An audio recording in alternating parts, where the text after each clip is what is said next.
This is The Death of Socrates, painted by Jacques-Louis David in 1787. It stands as one of the finest examples of neoclassicism, a movement that David himself helped shape and lead. Even without knowing its story, the canvas commands attention. The sharp clarity of the figures, the intense gesture of the man at the center, the dramatic moment of a hand reaching toward the cup, the fall of light across stone walls, and the simple folds of the robes. All these details strike immediately. The subject comes from Plato's Phaedo, where Socrates meets his end. Convicted in Athens for refusing to recognize the state's gods and for influencing the city's youth, he was sentenced to die by drinking poison hemlock. Another dialogue, the Credo, makes clear that Socrates could have escaped into exile if he wished. Instead, he chose death, turning his execution into a lesson that a true philosopher does not fear death, but accepts it as a release of the soul. David fixes on the precise moment when Socrates reaches for the fatal cup. His expression is calm, even defiant, his arm raised as if pointing toward the life beyond. He appears unconcerned with the nearness of death, still teaching with his very last breath. The figure of Socrates is idealized. At 70, he would not have looked so muscular or youthful, but David gives him the form of strength and vitality. A beam of light falls from the upper left, highlighting Socrates in brilliant white, while the tones around the edges fade into shadow. The executioner in red and the disciples in darker tones make the philosopher shine all the brighter. For David, Socrates embodies reason, moral courage, and devotion to principle, even in the face of destruction. When David painted this work, France itself was on the brink of revolution. 2 years later, the monarchy would fall. To the French public, the canvas carried a moral message: live by virtue, embrace principle, and build a republic modeled on ancient ideals. The United States had just declared its own independence, and even Thomas Jefferson stood in the gallery when the painting was first displayed. David was already famous for another uncompromising moral scene, the Oath of the Horatii, which set the pattern for neoclassicism. Austere, clear, modeled on the geometry of classical friezes and the anatomy of ancient sculpture. His art deliberately rejected the ornate Rococo style that celebrated luxury and pleasure.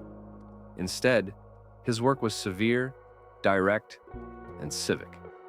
In this painting, as in the Horatii, figures ruled by reason are drawn with straight, powerful lines, while those overcome by grief and passion are bent and curved. The background remains plain, forcing the viewer to focus only on the figures themselves. The story unfolds almost like a frieze, moving from one side to the other.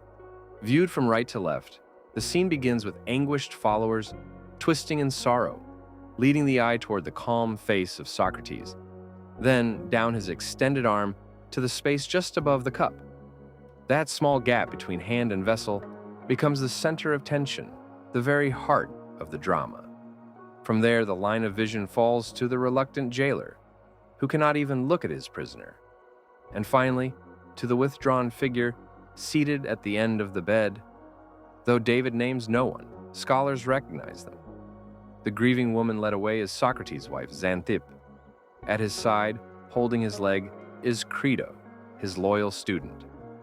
Beneath Crito, David even signs his own name, tying himself symbolically to the moment, as though he too struggles toward that same moral strength.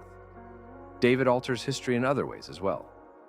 In reality, many more were present at Socrates' death, but here they are reduced to 12, echoing the symbolic number of apostles in Leonardo's Last Supper. Most striking of all is the presence of Plato. He was not there when Socrates died, and at the time he was still a young man. But here David depicts him as elderly, seated in silence, apart from the action. Plato's presence changes the meaning. From one perspective, the entire scene seems to emerge from his mind, as if this moment is not literal, but remembered. The way Socrates points upward mirrors Raphael's School of Athens, where Plato too gestures toward the heavens.